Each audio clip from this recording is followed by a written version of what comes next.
preparing for two different quarterbacks. What's it been like this week preparing for two different quarterbacks? You know, really, when you study them, when Robinson came in, he did a nice job moving their offense.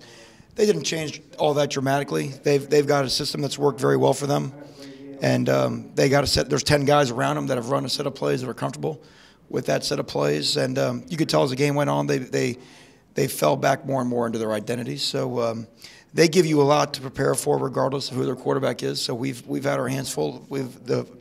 The bye week is coming at a good time to get some extra preparation for what they do, because it's a pretty vast offense, and we'll be ready for whoever's in the driver's seat. If Robinson is that guy, do you anticipate them maybe installing more zone read? They have everything in their offense. They already have the ability to run, going back to last year, pretty much any way to attack a defense needed. So for us defensively, it's a concept game. It's a rule game.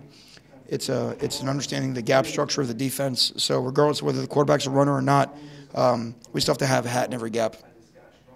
Lloyd Grogan, a guy he's in your twos, but when you look at him physically and you see how he's progressed in his assignments and that kind of thing, and he was a linebacker in high school. What's it been like watching him grow up?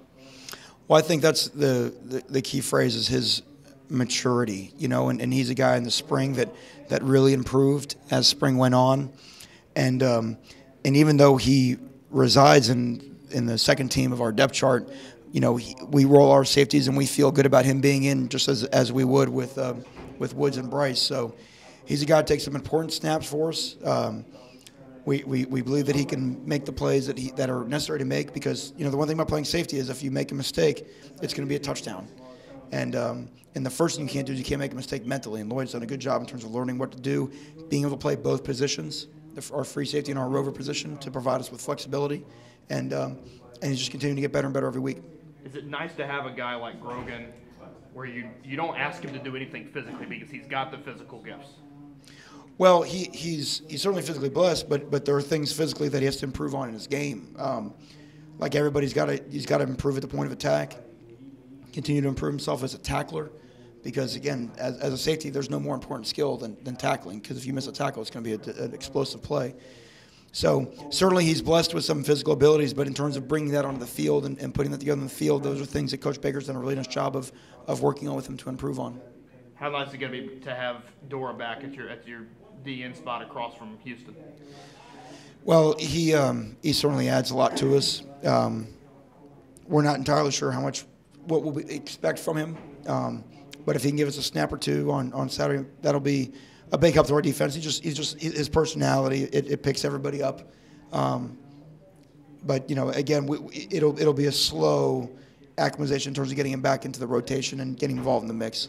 Is that because of the injury? Is that because of him missing so much time? Yeah, and just being in shape and just those type of things. And it's just not something that you want to rush and jeopardize the second half of the season. So we'll see what he can handle. You coach intensely, and your defense feeds off of that. I'm sure they know the gravity of the game Saturday and what it means for the conference in the Western Division. Well, yeah, you can't ignore it. There's the West is the first step to winning the conference, and we're aware that the teams we've played so far that have all come from the Western Conference, and this is an important game. But in reality, when the ball hits the foot, it's still it's assignments and tackling and getting off blocks, because no one's going to do anything at any different level based off what's at stake. The players, we prepare to our standard, regardless of who we're playing and what's at stake, and that's really what we've tried to implement. That's why my voice sounds the way it is. We have one way to work and we have one way to play, regardless of the situation.